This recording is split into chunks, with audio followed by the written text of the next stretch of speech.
Good morning, students. Today's video is based on chapter number 12, part 2, class 12th. Chapter number 12 linear programming problem आपकी second book है, उसका है ये linear programming problem. बहुत easy chapter है, ज़्यादा tough नहीं है। आप लोगों को इसमें ग्राफ की ज़रूरत पड़ेगी, ग्राफ बनेगा हर क्वेश्चन में। And you have the basic knowledge of class 11th chapter number 6। Chapter number 6 class 11th में जो था आपका लीनियर इनइक्वलिटीज़, उसकी बेसिक नॉलेज होनी चाहिए कि लीनियर इनइक्वलिटीज़ को सॉल्व कैसे किया जाता है, लीनियर इनइक्वलिटीज़ के बेस पे ग्राफ कैसे ड्रॉ किया जाता है, और ग्राफ ड्रॉ करने पर कंबाइंड एरिया यानी कि फिजिबल रीजन जो हम बनाते थे, सारी जितनी भी हम लाइंस खींचते थे, लीनियर इक्वेशंस बना के लाइंस ड्रॉ करते थे और उनका कंबाइंड एरिया आता था, उन सब की हमें नॉलेज होनी चाहिए।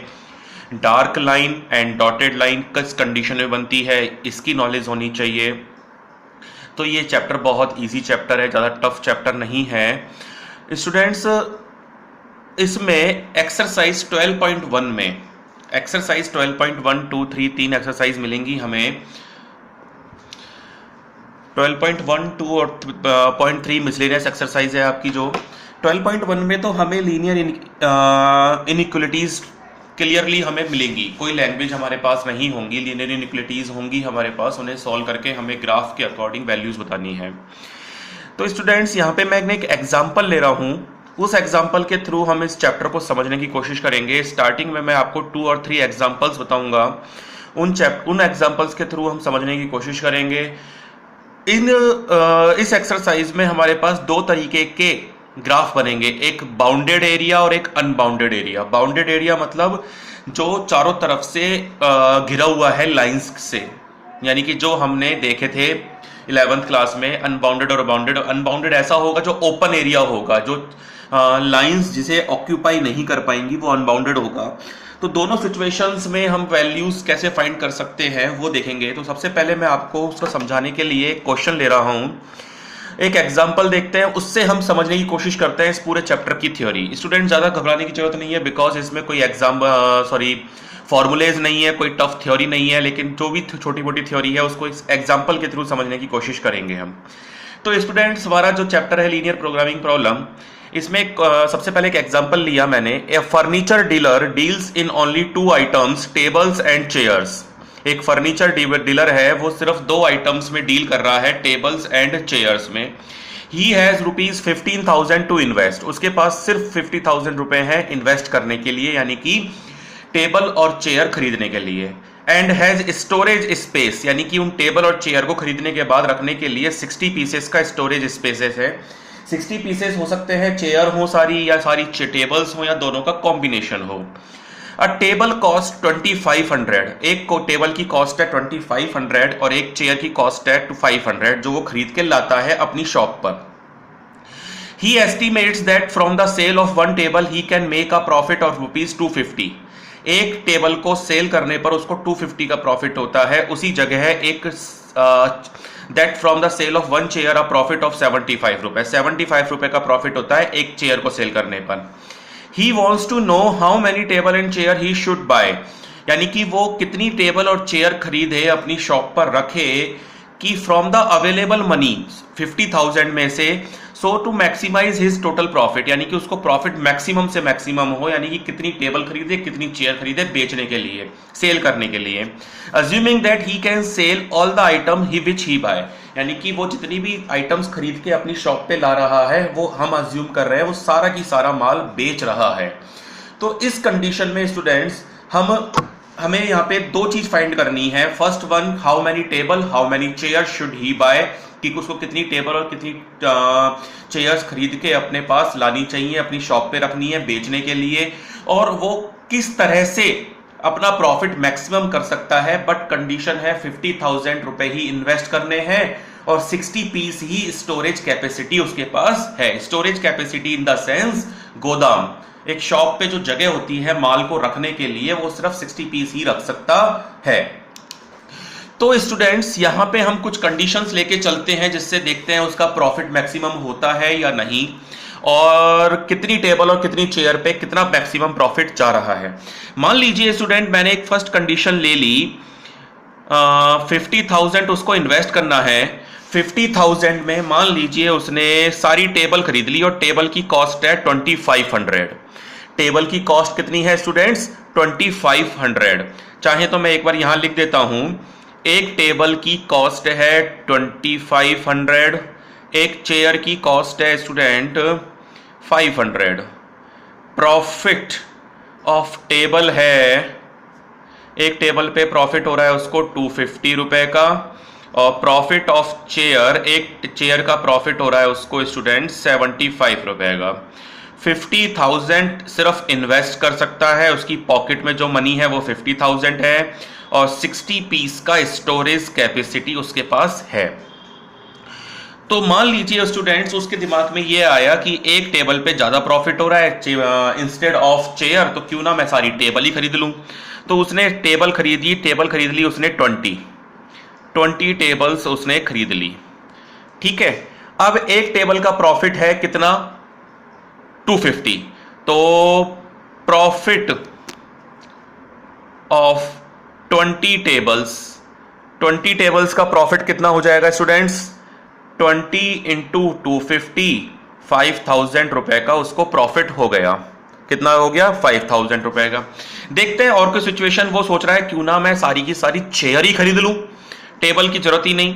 तो एक चेयर की कॉस्ट है 500।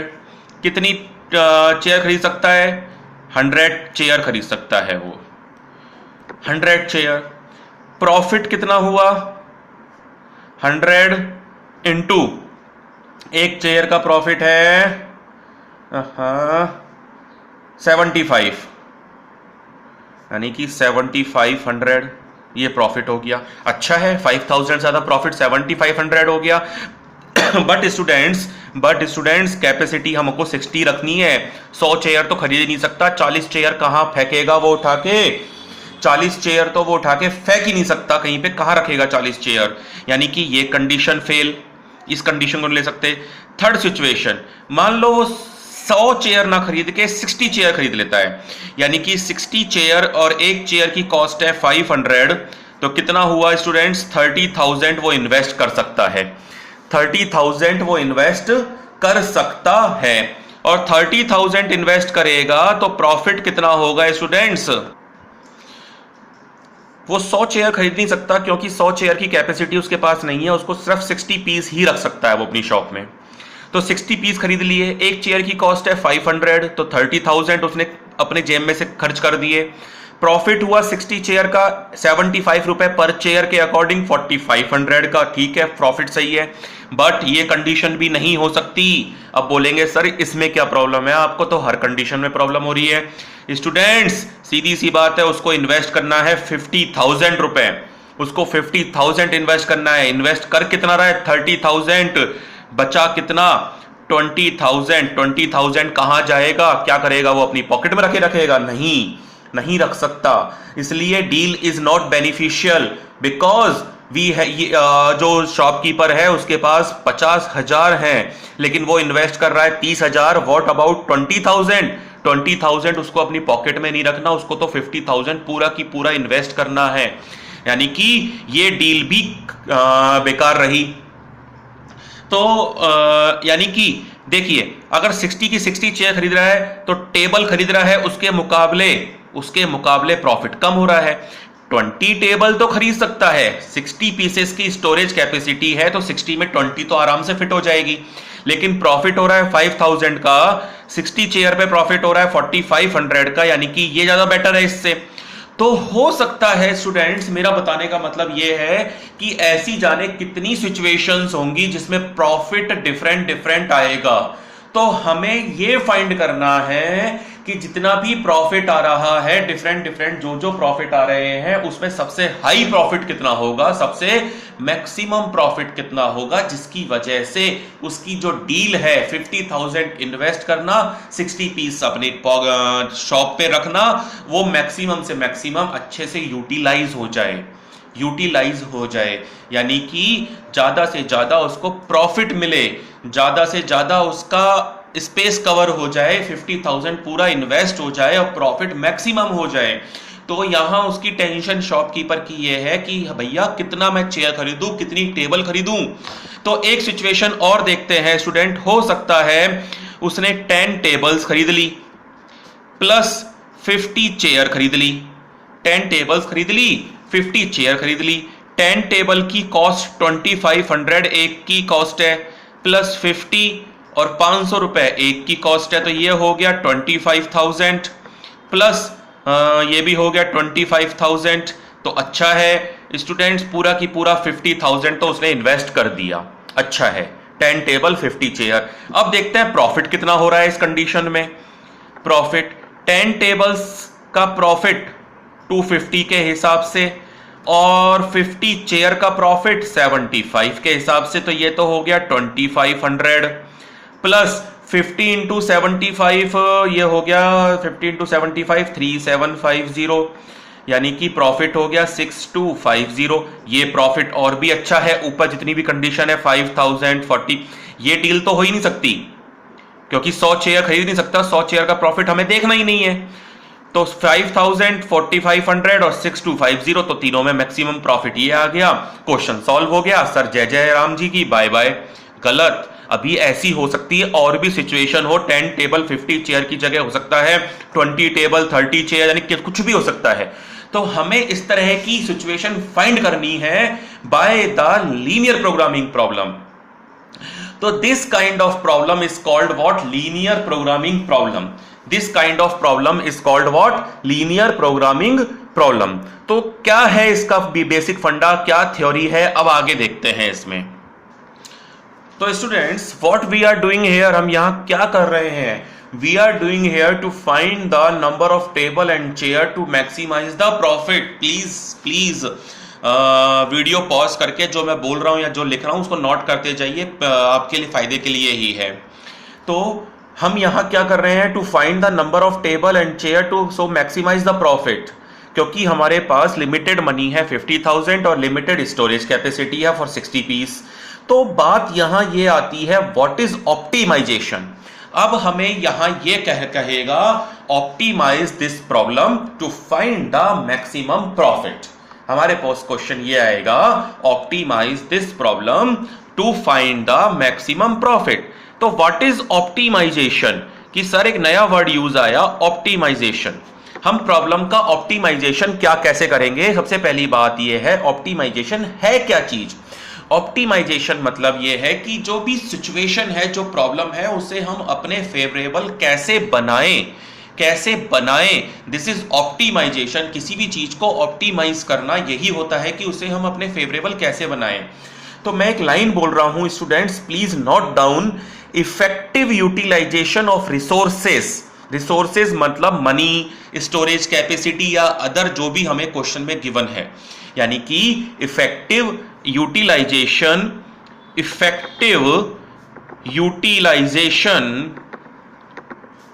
Of resources like money, storage etcetera in order to get maximum profit and minimum loss is called optimization problem। तो स्टूडेंट्स, मैंने कहा क्वेश्चन में ऐसे आएगा optimise this problem to find maximum profit, maximum या minimum loss, कुछ इस तरह से आएगा। तो ऑप्टिमाइजेशन वर्ड का मतलब यही है इफेक्टिव यूटिलाइजेशन ऑफ रिसोर्सेज, यानी कि money, storage etcetera in order to get maximum profit and minimum loss. यानी कि मेरे पास जितने भी रिसोर्सेज अवेलेबल है, रिसोर्सेज इन द सेंस मेरे हाथ में जो भी मनी है या मेरे पास जितना भी स्टोरेज कैपेसिटी है, उनका कितना अच्छे से अच्छे यूज कर पाऊं जिससे मुझे मैक्सिमम प्रॉफिट हो और लॉस बहुत ही कम हो, मिनिमम हो या नेग्लिजिबल हो। इस प्रॉब्लम का ऑप्टिमाइजेशन करना कहलाता है।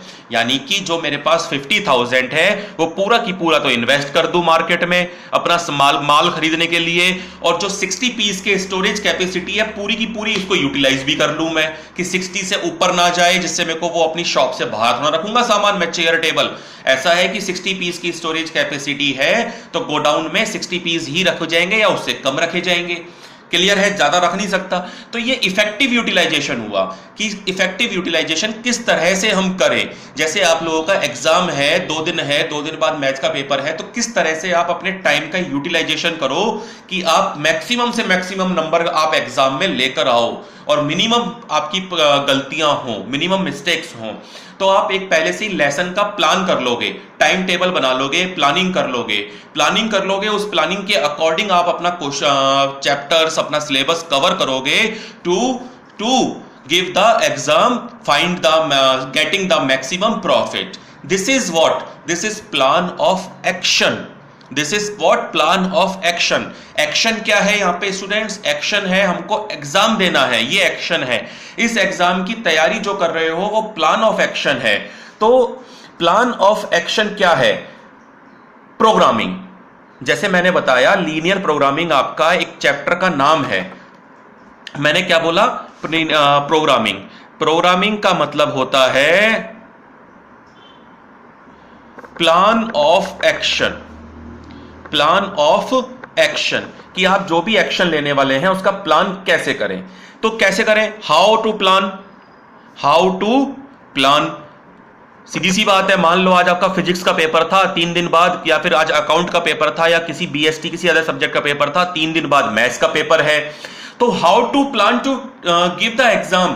प्लान करने के लिए आपको अपनी जो प्रॉब्लम है, आपके पास क्या क्या है, आपके पास रूम है, स्टडी रूम है, आपके पास आवर्स हैं या अदर रिसोर्सेज है, उनका इफेक्टिव यूटिलाइजेशन करना है आपको, जिससे 3 दिन के अंदर अंदर पूरा मैथ्स रिवीजन हो जाए, पूरा स्टडी हो जाए और हम एग्जाम दे सके, जिससे हमें मैक्सिमम से मैक्सिमम मार्क्स मिल सके। हाउ टू प्लान, प्लान कैसे करना है? प्रॉब्लम का ऑप्टिमाइजेशन करना है। प्रॉब्लम का ऑप्टिमाइजेशन करना है। ऑप्टिमाइजेशन मतलब effective utilization of your resources. ठीक है, प्रॉब्लम का optimization, effective utilization of resources. यहां ये वर्ड भी यूज कर सकते हो, अवेलेबल रिसोर्सेस। Available resources. तो प्लान ऑफ एक्शन कैसे करें? प्रॉब्लम का ऑप्टिमाइजेशन करना है। ऑप्टिमाइजेशन कैसे कर सकते हैं? इफेक्टिव यूटिलाइजेशन ऑफ रिसोर्सेस का। तो this technique is called program, यानी कि technique to optimize objective function is called programming. यानी कि एक नया वर्ड यूज आया, मैंने आपको यहां पे लिख देता हूं, टेक्निक। यस स्टूडेंट्स, यहां पे एक नया वर्ड आया, ऑब्जेक्टिव फंक्शन। यहां पे ऑब्जेक्टिव फंक्शन, ऑब्जेक्टिव यानी कि हमारा इस डीलर के लिए, इस सपोज हम एग्जाम देना है तो हमारा ऑब्जेक्टिव क्या है? हमारा ऑब्जेक्टिव है मैक्सिमम से मैक्सिमम नंबर हम लेकर आ सके किसी भी एग्जाम में। तो उस एग्जाम में मैक्सिमम नंबर लाने के लिए हमें जितना भी हमारे पास रिसोर्सेज हैं उनका यूटिलाइजेशन करना है। यानी कि जहां भी यूटिलाइजेशन ऑफ रिसोर्सेज वर्ड्स आ रहे हैं, मतलब उसका हम ऑप्टिमाइजेशन कर रहे हैं प्रॉब्लम का। प्रॉब्लम मैं बार बार कह रहा हूं, हो सकता है आपको कंफ्यूजन हो जाए जो मैं बोल रहा हूं, लेकिन इसे आप लिखते चलेंगे तो बहुत आसानी से समझ में आएगा। मैं फिर कह रहा हूं, ऑप्टिमाइजेशन क्या होता है? जो हमारे पास रिसोर्सेज अवेलेबल है उनका कितना अच्छे से अच्छा यूज हम कर सकते हैं, जो भी हमारे पास ऑब्जेक्टिव है उसको अच्छा बनाने के लिए। जैसे यहाँ पे जो फर्नीचर डीलर है, इसका ऑब्जेक्टिव है मैक्सिमम प्रॉफिट। आपका ऑब्जेक्टिव होता है कि आप मैक्सिमम से मैक्सिमम नंबर ला सकें, तो आपके पास जो भी अवेलेबल रिसोर्सेज हैं उनका मैक्सिमम यूटिलाइजेशन कितना अच्छे से कर सकते हो, ये ऑप्टिमाइजेशन है। ये ऑप्टिमाइजेशन है। और इन सभी चीजों को करने के लिए जो हम एक्शंस बना रहे हैं, ऑप्टिमाइजेशन कर रहे हैं, वो टेक्निक कहलाती है प्रोग्रामिंग। क्या कहलाती है? प्रोग्रामिंग। यानी कि ये फर्नीचर डीलर को यहां प्रोग्रामिंग करनी है। प्रोग्रामिंग मतलब सॉफ्टवेयर प्रोग्रामर बने? नहीं नहीं नहीं। प्रोग्रामिंग मतलब वो अपने 50,000 को और 60 पीसेस स्टोरेज कैपेसिटी को कितने अच्छे से यूज कर सके, उनका ऑप्टिमाइजेशन कैसे कर सके, जिससे उसका ऑब्जेक्टिव फंक्शन, यानी कि ऑब्जेक्टिव फंक्शन यहां है मैक्सिमम प्रॉफिट। Maximum profit. आपका ऑब्जेक्टिव फंक्शन है मैक्सिमम मार्क्स, मेरा ऑब्जेक्टिव फंक्शन है ज्यादा से ज्यादा आप लोगों को डिलीवर कर सकूं जिससे आप समझ सकें। तो objective function is depends on the problem, जो प्रॉब्लम हमें दी गई है उस पर डिपेंड करेगा वो क्या होगा। तो ये सभी चीज क्या कहलाती है, प्रोग्रामिंग। अब बात यहां आती है, कुछ एक नया वर्ड और आएगा।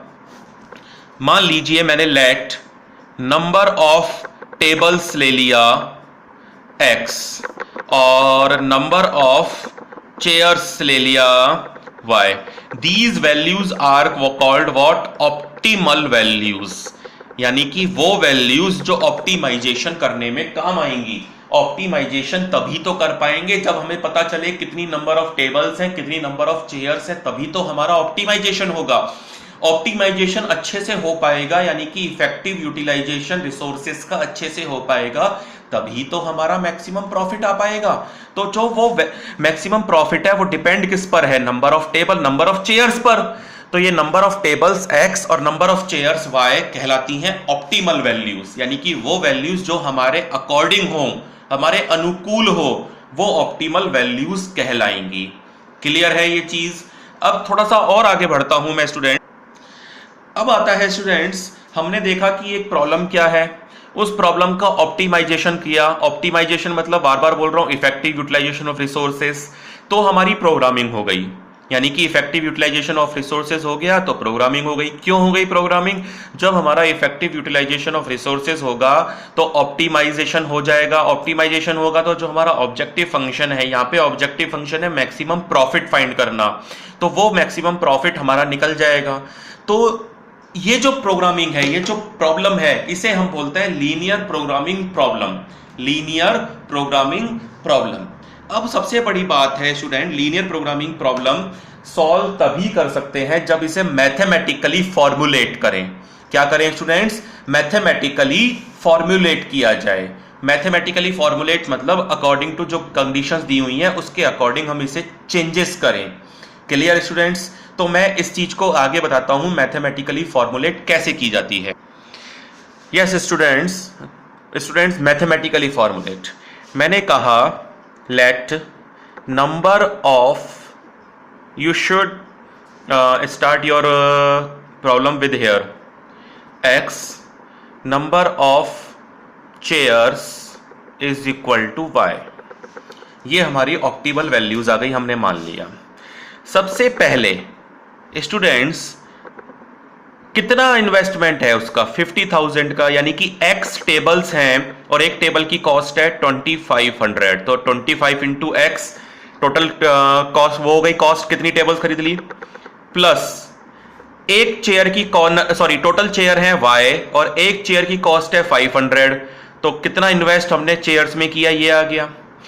लेकिन स्टूडेंट्स ये बात ध्यान रखने की है कि वो जो भी है वो या तो 50,000 पूरा इन्वेस्ट कर सकता है या 50,000 से कम कर सकता है, ज्यादा नहीं कर सकता। तो एक लीनियर इनइक्वालिटी हमारी ऐसे बनेगी, 50,000 एक लीनियर इनइक्वालिटी ऐसे बनेगी, क्योंकि या तो ये इन्वेस्टमेंट 50,000 हो या 50,000 से कम हो। दूसरा, एक लीनियर इनइक्वालिटी बनती है हमारे पास, जो नंबर ऑफ टेबल्स हैं प्लस नंबर ऑफ चेयर्स हैं वो या तो 60 हो या 60 से कम हो, वो या तो 60 हो या 60 से कम हो, तो ये बन सकती हैं।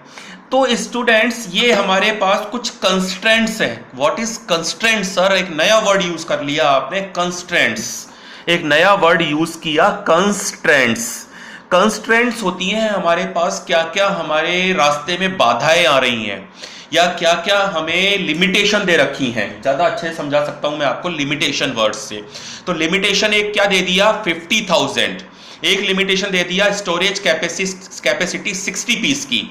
तो ये जो फर्स्ट लीनियर इनइक्वालिटी बनाई ये एक कंस्ट्रेंट है, और किस टाइप का कंस्ट्रेंट है ये आप आगे लिखेंगे हर क्वेश्चन में। जैसे इन्वेस्टमेंट कंस्ट्रेंट है ये, कंस्ट्रेंट CONSTRAINTS इन्वेस्टमेंट कंस्ट्रेंट है कि 50,000 ही लिमिटेशन है, इतना ही कर सकते हैं। ये क्या है, 60 पीस की, ये है स्टोरेज कंस्ट्रेंट। कंस्ट्रेंट को एक अदर वर्ड यूज कर सकते हो आप, लिमिटेशंस, स्टोरेज कंस्ट्रेंट, बाधा। क्या बाधा है? यही तो है कि 60 पीस से ज्यादा आप नहीं रख सकते अपनी शॉप में। अब बात यह आती है स्टूडेंट्स, एक होता है ऑब्जेक्टिव फंक्शन। ऑब्जेक्टिव फंक्शन, यहां हमारा ऑब्जेक्टिव फंक्शन है maximum profit. Please be careful, यहां मैक्सिमम प्रॉफिट जरूरी नहीं है, हमेशा यही ऑब्जेक्टिव फंक्शन होगा। ऑब्जेक्टिव फंक्शन यानी कि हमारा ऑब्जेक्टिव क्या है? प्रॉफिट को मैक्सिमम करना, और ऑब्जेक्टिव फंक्शन को हमेशा z से दिखाया जाएगा इस चैप्टर में। यानी कि z इक्वल टू होता है ax plus b y, ax plus b y. Students here x और y तो number of table, number of chair है, आप इसे लिख सकते हैं एज इट इज, ठीक है, z equal to. But a और b क्या है? a और b है प्रॉफिट। प्रॉफिट तभी तो पता चलेगा एक चेयर पे कितना प्रॉफिट हुआ। तो मान लो 10 चेयर है तो 10 चेयर पे कितना प्रॉफिट हुआ, प्लस 50 चेयर है तो 50 चेयर पे, सॉरी टेबल्स हैं तो कितना प्रॉफिट हुआ, उनको मल्टीप्लाई करके और एडिशन करके। तो a टेबल पे प्रॉफिट है 250 का, तो a के प्लेस पे आएगा स्टूडेंट 250। b चेयर ले रखा है हमने y, तो एक चेयर पे प्रॉफिट है 75 रुपए का, तो टोटल y चेयर्स पे प्रॉफिट कितना हो गया? 75 रुपए का। तो इस तरह से आपको अपना ऑब्जेक्टिव फंक्शन भी खुद डिजाइन करना है, ठीक है स्टूडेंट्स। नेक्स्ट लास्ट कंस्ट्रेंट होता है स्टूडेंट्स हमारे पास x greater than equal to 0। Number of tables या तो 0 हो सकती हैं, सारी डील वो चेयर ही चेयर में कर रहा है, टेबल नहीं खरीद रहा, तो नंबर ऑफ टेबल्स या तो 0 के इक्वल हो सकती है या 0 से ज्यादा हो सकती है। दूसरा कंस्ट्रेंट आएगा y greater than equal to 0। Number of chairs ही चेयर्स ले रहा है, वो टेबल नहीं ले रहा, तो चेयर या तो 0 हो सकती है यानी कि सारी टेबल ले ली, या 0 से ज्यादा हो सकती हैं। एक कंस्ट्रेंट स्टूडेंट्स ये भी बनेगा, ये कंस्ट्रेंट कहलाते हैं students non negative constraint. Non negative constraints यानी कि ये कंस्ट्रेंट्स नेगेटिव नहीं हो सकते। Clear students? Non negative constraints आ गए। तो ये चीज आपको खुद डिजाइन करनी है खुद अपने अकॉर्डिंग क्वेश्चन को पढ़कर। 12.1 में ये सब चीज वो डिजाइन करके खुद देगा। तो यहां तक आपका ये आ गया। अब मेरा मेन फंक्शन है ऑब्जेक्टिव फंक्शन, मैक्सिमम करना है प्रॉफिट को। क्लियर है ये चीज? आई थिंक यहां तक आपको स्टूडेंट समझ में आ रहा होगा। ऑब्जेक्टिव फंक्शन क्यों बोला जा रहा है? क्योंकि हमारा प्रॉफिट को ऑब्जेक्टिव फंक्शन इसलिए बोला जा रहा है क्योंकि मेरा ऑब्जेक्टिव यही है प्रॉफिट को मैक्सिमम करना। क्लियर है यहां तक आई थिंक? अब स्टूडेंट्स आती है बात इन इनइक्वलिटीज के अकॉर्डिंग चलना। इनइक्वलिटीज के अकॉर्डिंग मतलब पहली इनइक्वलिटी है मेरी 25x plus 500y less than equal to 50,000। क्या है? 50,000। मैंने 500 से डिवाइड कर दिया तो 5x plus y less than equal to 100। दूसरी इनइक्वलिटी है x plus y less than equal to 60। Next है x greater than equal to 0 और थर्ड फिर है y greater than equal to 0। Students inequalities के अकॉर्डिंग आप ग्राफ ड्रॉ करेंगे। क्या ड्रॉ करेंगे? हम ग्राफ ड्रॉ करेंगे। तो मैं यहाँ पे एक छोटा सा आपको पहले ग्राफ बना के दिखा देता हूं। यस स्टूडेंट्स, मैंने यहाँ पे एक्सिस ड्रॉ कर लिए हैं, एक्स एक्सिस और वाई एक्सिस। अब 11th क्लास की तरह से सिमिलर छोटी सी एक टेबल बनाते हैं। जैसे हम ध्यान हो तो आप लोगों को पहले इसको इक्वेशन में कन्वर्ट कर लो ऐसे, एक्स वाई, एक्स और वाई। एक्स की जगह 0 तो वाई 60, वाई की जगह 0 तो एक्स 60। ये आप लोगों को आई थिंक आता है। इस इनइक्वलिटी के लिए बना के देख लेते हैं एक बार, एक्स और वाई। स्टूडेंट्स अगर मैंने y 0 रखा तो x 20 आ गया, और y मान लो 50 रखा तो x आ गया 10। और ये तो आप लोग जानते ही हैं। तो स्टूडेंट्स मैंने यहाँ पे 10 के गैप में लेके बना लिया है 10, 20, 30, 40, 50 एंड लास्ट 60। इसी तरह से यहाँ पे बना लेता हूँ मैं 10, 20, 30, 40, 50 एंड लास्ट वन 60। तो पहले इस इनइक्वालिटी के लिए देख लेते हैं 20,0 x 20 y 0, तो यानी कि एक पॉइंट यहां मिल गया। x 10 y 50, दैट मीन्स एक पॉइंट मुझे स्टूडेंट्स कुछ यहां मिल गया। मैं इसकी लाइन ड्रॉ कर रहा हूं और लाइन हमेशा डार्क आएगी बिकॉज इक्वल का साइन दिया हुआ है इनइक्वालिटी में। ये मैंने लाइन ड्रॉ करी, इसकी डार्क लाइन आएगी। स्टूडेंट्स इस इक्वलिटी पे आप लिख दें 5x plus y equal to 100। ठीक है, अब नेक्स्ट ले लेते हैं 60 0 0 60। एक पॉइंट यहां और एक पॉइंट स्टूडेंट्स यहां आएगा, और ये कुछ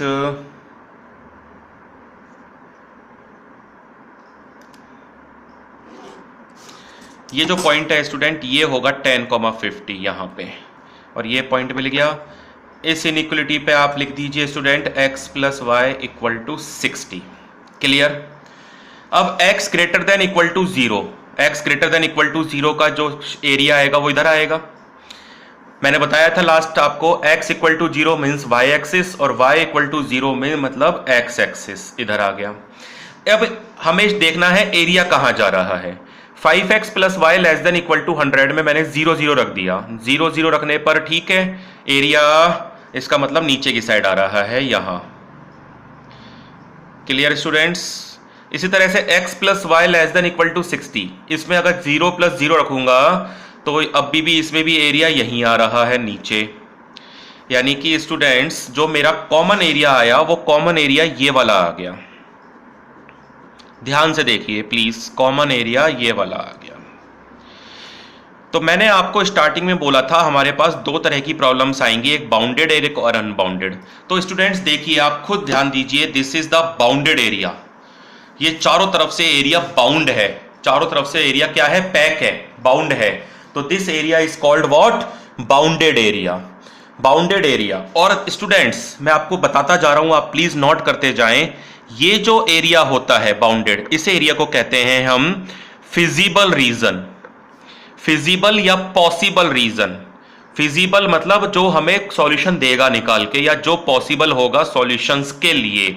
solution in the sense x और y की वैल्यू, यानी कि number of table and number of chair. Depend of number of table and chair, the dependency belongs to profit, profit पे बिलोंग करेगा वो। ये हमारा फिजिबल रीजन होता है या पॉसिबल रीजन होता है। फिजिबल रीजन के अंदर ही हमारे पास फिजिबल सॉल्यूशंस होते हैं स्टूडेंट्स। फिजिबल रीजन के पास ही हमारे पास फिजिबल सॉल्यूशंस होते हैं। फिजिबल सॉल्यूशंस वो सॉल्यूशंस होते हैं जो हमें आंसर देंगे हमारे अकॉर्डिंग, हमारे इनइक्वालिटी के अकॉर्डिंग, जो पॉसिबल आंसर्स हो सकते हैं, जिनके लिए हम अपना आंसर फाइंड कर सकते हैं। तो और फिजिबल रीजन के अंदर इनफाइनाइट नंबर ऑफ आंसर होते हैं। मैं यहां पे कुछ लाइंस लिख रहा हूं, आप प्लीज नोट कर। स्टूडेंट्स मैंने यहां पर कुछ चीजें लिखी हैं, ध्यान दीजिएगा। दिस इज बाउंडेड और कॉन्वेक्स फिजिबल रीजन। या तो इसे कॉन्वेक्स भी बोलते हैं या बाउंडेड फिजिबल रीजन बोला जाएगा, क्योंकि ये चारों तरफ से बाउंडेड है। इस बाउंडेड यानी कि क्वाड्रिलेटरल बन रहा है, आप देखिए क्वाड्रिलेटरल बन रहा है। इसके बाहर का जितना भी ये एरिया है इस ग्राफ में, ये वाला एरिया जहां मैं पेन घुमा रहा हूं, मैंने लिखा है इनफिजिबल रीजन। इनफिजिबल रीजन का मतलब जो हमें सॉल्यूशन नहीं देगा, इनफिजिबल होगा हमारे लिए। इनफिजिबल मतलब जो हमारे अनुकूल, हमारे लिए अच्छा नहीं है। मैंने फिर कुछ लिखा, in the feasible region we have feasible solutions. In this region there are infinite solution. इस रीजन के अंदर इनफाइनाइट सॉल्यूशंस हैं। बट स्टूडेंट हमें इनफाइनाइट सॉल्यूशन नहीं चाहिए, हमें वो सॉल्यूशंस चाहिए जहां पे हमारा प्रॉफिट मैक्सिमम है ओनली। तो वो कहलाएगा here we require only optimal feasible solution, not infinite. Optimal चाहिए यानी कि एक्स और वाई की वैल्यूज चाहिए। तो स्टूडेंट ये एक बाउंड्री बन रही है हमारे पास। मैं इस बाउंड्री में जितने भी इंटरसेक्शन पॉइंट्स हैं, बाउंड्री के इंटरसेक्शन पॉइंट्स, मैं बार बार बोलूंगा एक वर्ड, बाउंड्री के इंटरसेक्शन पॉइंट्स, इन्हें आप नाम दे दीजिए। जैसे ए, ये पॉइंट है 10,50। बी, इसको दे दीजिए students 20,0। This is C, 0 0 and this is what D. This point is students D. क्या है ये 0,60 0,60 क्या है स्टूडेंट्स 0,60 ये वाला पॉइंट है D. क्लियर 0,60. तो स्टूडेंट्स अब मैं अपना मैक्सिमम प्रॉफिट निकालूंगा. आप क्या करेंगे स्टूडेंट्स, जब ये बाउंडेड रीजन मिल जाएगा तो जितने भी कॉर्नर पॉइंट्स हैं यानी कि क्वाड्रिलेटरल बन रहा है, क्वाड्रिलेटरल के अंदर जो भी उसके वर्टेक्स हैं कॉर्नर पॉइंट्स उठा लीजिए और एक छोटी सी साइड में टेबल बनाइए. आप यहां मैंने लिखा कॉर्नर पॉइंट्स और यहां लिखा मैंने Z. Z क्या है students, here is Z 250x plus 75y. Objective function है मेरा Z. तो पहला कॉर्नर पॉइंट मैंने उठाया A 10,50 और यहां रखा. 10,50 का मतलब आया मेरे पास 25 और ये यहां पे रखने पे 6250. फिर मैंने B लिया. B क्या है 20,0. यहां पे 20 रखा मैंने, 20 यानी कि यहां पे आ गया 5000. C लिया मैंने 0 0 तो आया प्रॉफिट मेरा 0. फिर मैंने लिया स्टूडेंट्स, सॉरी आपको दिखा नहीं, यहां पे मैंने एक टेबल बनाई छोटी सी, कॉर्नर पॉइंट और Z. A ये चारों कॉर्नर पॉइंट्स उठा लिए जितने भी हैं और A X और Y, ये X और Y की वैल्यूज हैं और ऑब्जेक्टिव फंक्शन है मेरा Z equal to 250x plus 75y. इस ऑब्जेक्टिव फंक्शन में मैंने X और Y की वैल्यूज को पुट किया जिससे मुझे मैक्सिमम प्रॉफिट मिले. X और Y की वैल्यूज क्या है, number of table and number of chair. ये तीन सिचुएशन आ गई. D है मेरा 0,60 यानी कि 60 रखूंगा मैं तो आया मेरा 4500. तो स्टूडेंट्स देखिए आप, this is maximum profit. This is what maximum profit. आपका मैक्सिमम प्रॉफिट क्या हुआ फर्नीचर डीलर को 6250 और number of tables and number of tables और नंबर ऑफ चेयर कितनी है 10 और 50. तो हम यहां लास्ट में एक लाइन ऐड कर देंगे. Now maximum profit equal to 6250 rupees. Number of tables X is equal to 10. Number of chairs Y is equal to 50.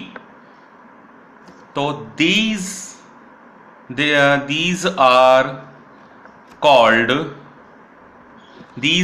called feasible solution. Students ये फिजिबल सॉल्यूशन कहलाएगा. तो आई थिंक स्टूडेंट आपको आज का ये lecture समझ में आया होगा, ये एग्जाम्पल समझ में आया होगा. तो स्टूडेंट्स मैं आपको बता देता हूँ कुछ क्या आपको करना है. अगर आपको ये प्रॉब्लम अच्छे से समझ में आ गई है, नहीं आई है, you can WhatsApp me, call me, कभी भी आप मुझसे पूछ सकते हैं. आप एग्जाम्पल नंबर 1 करेंगे, एग्जाम्पल नंबर 2 करेंगे और एग्जाम्पल नंबर 3 करेंगे बाय योर सेल्फ. और जितने भी एक्सरसाइज के क्वेश्चंस आपसे बाउंडेड वाले हो सकते हैं वो करें. और बाउंडेड वाले क्वेश्चंस अगर नहीं हो रहे हैं, मान लें यानी कि अनबाउंडेड रीजन बन के आ रहा है, तो अनबाउंडेड वाले क्वेश्चंस आप छोड़ दें. स्टूडेंट्स आप यहां देखेंगे एग्जाम्पल नंबर 3 पेज नंबर 511. इसे चाहें तो आप छोड़ दीजिएगा, मैं खुद करवा दूंगा नेक्स्ट वीडियो में. तो आप एग्जाम्पल 1 एग्जाम्पल 2 करें और एक्सरसाइज 12.1 स्टार्ट करके ट्राई करें और ग्राफ पे करें, कॉपी के पेपर्स पे ना करें प्लीज़. तो स्टूडेंट्स आज का लेक्चर यहीं ख़त्म करता हूं मैं. बाकी का आगे देखेंगे. Okay bye, take care.